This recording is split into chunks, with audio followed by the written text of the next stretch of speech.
Right, so we are back with some more Murder Drones AU rankings. This video is part 2, and as such I will not be re-explaining the categories and how they work, so you need to go back and watch part 1 instead. I put the link literally everywhere, so just go do it first. Now let's have a look at the contenders for today. The first 2 comics, chosen by me, are My Immortal by Jasper Star and Murder Drones Unresolved by Sukiyo. The last one was decided by you guys on a community post that I made last week, and the winner was Enraged by Sir Yellowzal. Kinda. The actual winner of the community post after 24 hours, beating out Enraged by 2 likes, was Totaly's recommendation of Dying and Getting Over It by Seraphont. Unfortunately, that is a purely written piece, and one of my categories for ranking this is art style and layout, so that causes a little bit of an issue. I apologise for being too vague in my post, but hey, if this does well enough I might make a part 3 looking at some written AUs. Now, let's get into the actual content of this video, starting off with premise.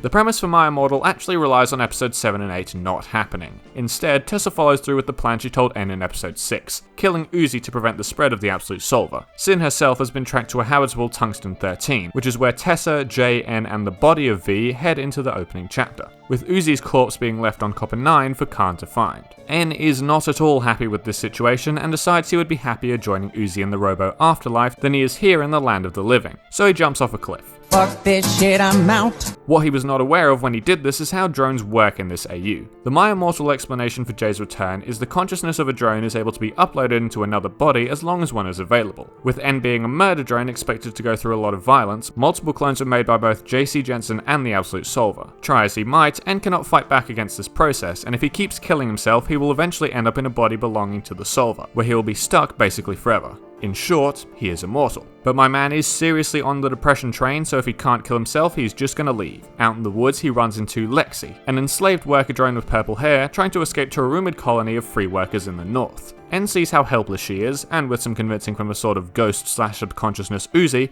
decides to go along with her. One of the hardest things to look past with this AU is the fact that it terminates the canon midway through the series. This causes it to create a lot of assumptions, particularly surrounding Tessa, that are simply false in our canon timeline. However, if a viewer can look past this, the use of an adult Tessa as an actual character rather than a skin suit opens up a lot of opportunities for character interactions, which I will cover more later. Placing us on a real industrial planet that still has humans living on it is also a big plus here premise-wise. We get a taste of the terrible ways drones were treated in episode 5, but that was mostly down to the Elliots being assholes. On Tungsten 13, we get a better look at how exactly the drones have been handled on Copper 9 before the core collapse. Unfortunately, where this comic has failed in the way of its premise is in the core issue it tries to sell. The fact that N is functionally immortal. When you look past the surface of it, the consciousness transfer makes very little sense. Where have all of these clone bodies been kept by Tessa? Are they all in separate pods, or do they have to put a new one in the pod afterwards? If Sin has all of these drones, can't she just hook one up and force N's consciousness there instead? Does she even have pods that can do that? If not, that would make N's plan of killing himself over and over again actually work. Jasper has made the unfortunate error here of rushing through the opening part of the plot and just assuming the audience will go along with it. Now this is Murder Drone, so we are used to plot holes, but this one makes up the entirety of the central character's motivations, so it needs to be thought out better than this. However, the rest of the premise is quite solid, so 8 out of 10. Unresolved takes a different path with its choice of where to diverge from the canon story, by going all the way to the end and then another year on, looking into the goings-on long after the Absolute Solver has been defeated. Uzi and N are now living together inside of the worker drone colony, helping Khan with various tech jobs as well as building a new murderous body for Nori. Oh yeah, and they're getting married at some point. V in the meantime has decided to take up a sort of protector/private investigator role in the colony, watching over the adolescent workers and tracking down the source of any that go missing. Her main target at this point is Jay, who's still living in the outskirts, picking off drones to keep her own temperature low, but now doing so with a greater emphasis on stealth, since she knows she can't beat V, N, and Uzi in a fight by herself. The story picks up right after one of Jay's excursions into the colony, where 8 drones were killed and taken away. But of course, that's not the main focus here. This is murder drones we're talking about, it can never be that simple. The main problem this comic focuses on so far is N's horrific mental state. He's plagued by nightmares of Uzi being infected by the Solver after taking it in, and appears to have problems with its own systems, preventing him from doing basic tasks. The biggest strength of Unresolved's plot by far is the adherence to the canon. Pretty much everything we see in this comic is feasible, or at the very least possible within the canon timeline, and the distance it has from the events of the show help a lot with that. This makes Unresolved very easy to pick up for a new reader due to the fact that you no longer need to throw out key pieces of information about the show like you would in the other comics I've talked about here. Unfortunately, the side effect of keeping everything so tight-knit is that there really isn't a whole lot going on in terms of actual events. Yes, there are drones dying here, but that's not a new occurrence. In fact, the show actually desensitized the audience from caring about the deaths of the background characters due to them being played for jokes and the consequences of those deaths never being shown. In the world of the comic, death may be seen as more of a serious issue now, but in the eye of the reader, it isn't and never really has been.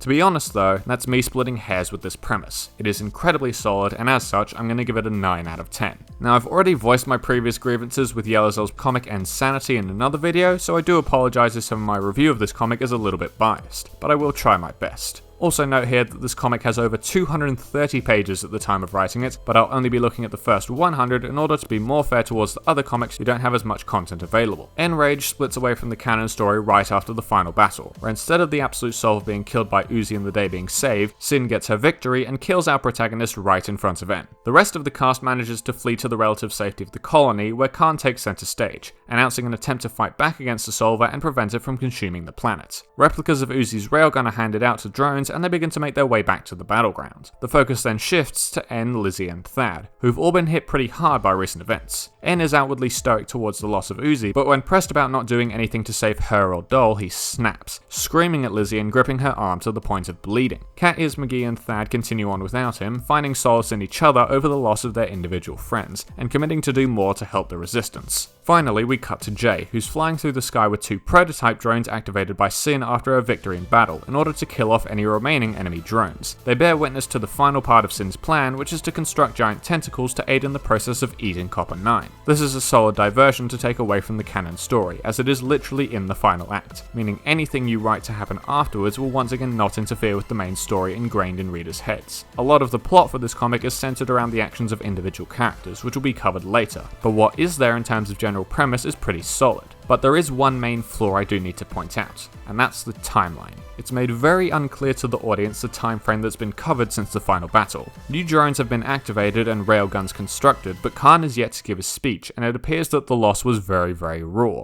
Given how much destruction the Solver caused over just a few minutes between episodes 7 and 8, I doubt it would have taken that long for it to destroy the planet, so this wonky time zone takes a lot of points away from the premise. 6 out of 10. The main trio of characters we need to focus on in My Immortal are En, Lexi and Tessa, 2 of which are very different from their canon interpretations, and 1 of which is an OC. En has a massive change in personality that I actually talked about before in that other video I mentioned, but I'll go over it here again. He swaps his bubbly, innocent persona for a dark, brooding and depressed one, wanting to die but being unable to do so. This is an interesting situation for a character to get stuck in, but quite frankly it's just not like En. Yes, if there were something to make him act like this, it would be the death of Uzi, but even in this situation it's very unlikely that En will go this far off the edge. The character of En in this comic is not a bad one, but the fact that En is the one chosen to play it is far too conflicting with what we see in the show. This is different to Mafia Drones that completely abandons the canon along with his character. It's supposed to be built off of the canon in this case, which means the character must stay consistent. Lexi is instead used as the happy replacement for En in this series, taking a large number of traits from his in-show version, including his tolerance to abuse and some of his past trauma. She's a nice contrast to the rather brooding tone the rest of the comic has, and provides a bit of relief to the overwhelming sadness that would be in place without her. A very good inclusion by Jasper. Out of our main 3 characters here, Tessa changes the least in terms of personality, with the main big difference being the fact that she's actually alive as an adult. Her presence also brings with it the inclusion of JC Jensen as a thriving company, but that doesn't have much influence over the events that take place within it. Ultimately, Tessa acts as a subpar therapist, claiming to care and wanting to understand what En is going through, but in the end not grasping the toll that Uzi's death has had on this drone. While En's change goes a little bit too far in terms of how he's treated, the characters included do a good job at complementing this new version of him while staying within the bounds of their canon. En is the main character though, and he's featured heavily, so I do need to give it a 6 out of 10.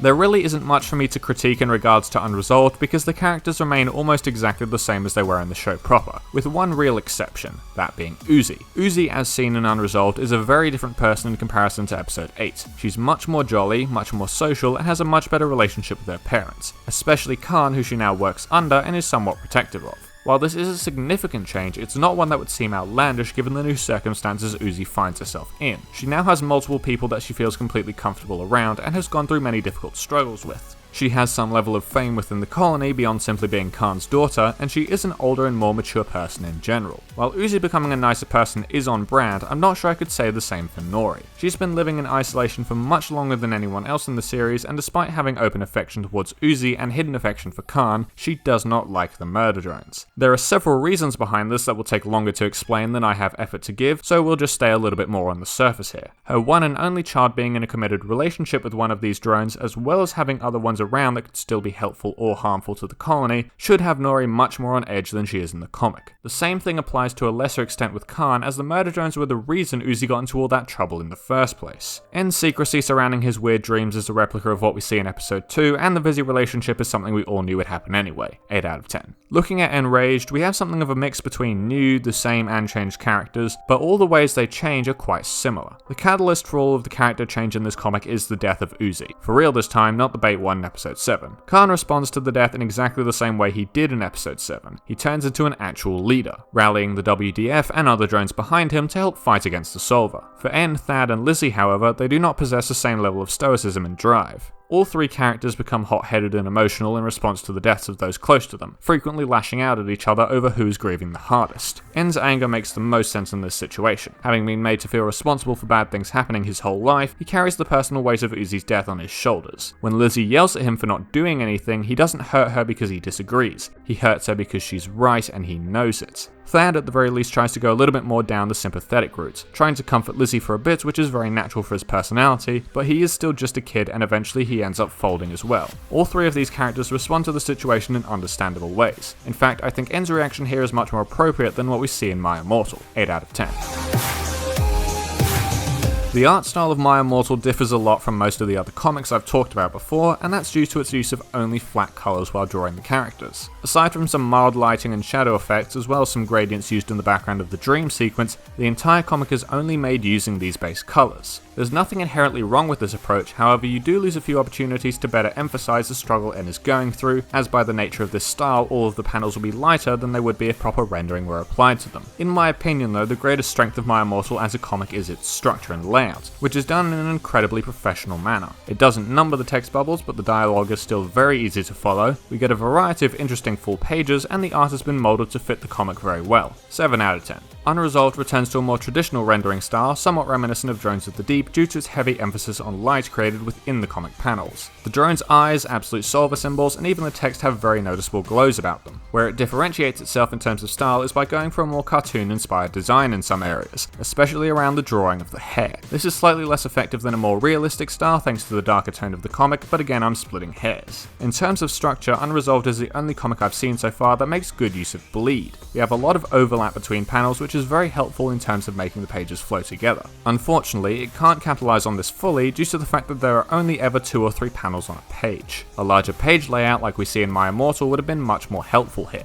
And of course, I do have to mention, there are 2 pages right near the end where text bubbles are numbered. These 2 pages in general are just very hard to read, and they're horny, which is a whole other thing. 8 out of 10. Now here's the part where I need to be brutally honest about Enraged. It's quite poorly drawn. We have wonky, uneven line art, inconsistent character proportions, and shading with only black, which gives a lot of these panels a very dirty feeling, like I've just pulled them out of my bag after 2 months. You can see the improvements that have been made since Insanity, but when we have such beautiful comics in this series, it becomes very hard to rate this well. There's very limited use of advanced comic techniques here, but the dialogue is easy enough to follow and the structure isn't confusing, so it gets a few points here for a 5 out of 10.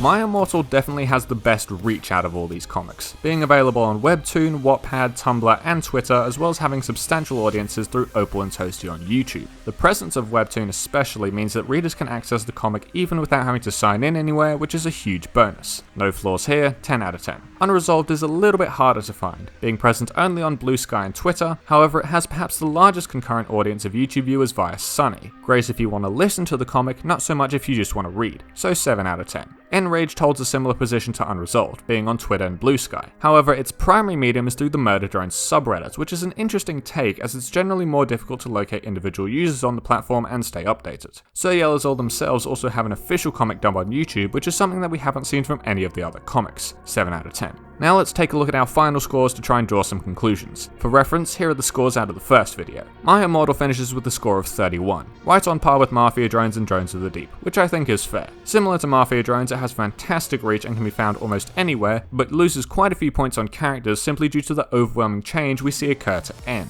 Unresolved edges out a little bit past those three with a score of 32. When it comes to purely the reading of the comic, it's the best out of everything I've seen over these two videos, but the somewhat limited reach means it doesn't pull clearly ahead. And finally, Enraged falls down to 26, the major killer there being the lackluster art and structure for the comic. As much as a person can go on and on about writing and symbolism that lot, if the comic isn't well drawn, it's very hard to say that it's very good. So here are our final scores across the two videos, and I'll run through some final conclusions. If you have a Twitter account or are a person who enjoys comic dubs more than just reading the comic itself, then I'd say Unresolved is the best pick out of the group. It's a lovely piece of storytelling that fits fantastically into the main storyline and is very well drawn. If you don't own many accounts outside of YouTube or are just looking to avoid fascism at all costs, then My Immortal is what you should look into. You can find it pretty much anywhere, and while I wouldn't say it's quite up to the artistic or storytelling level of Unresolved, it's still a very solid comic. And finally, if you want to see something new that still uses the Murder Drones characters, or are just a massive Newsy fan, then Mafia Drones is what you should be looking into. But that's all I've got for today. Thank you all for watching, and have a good one.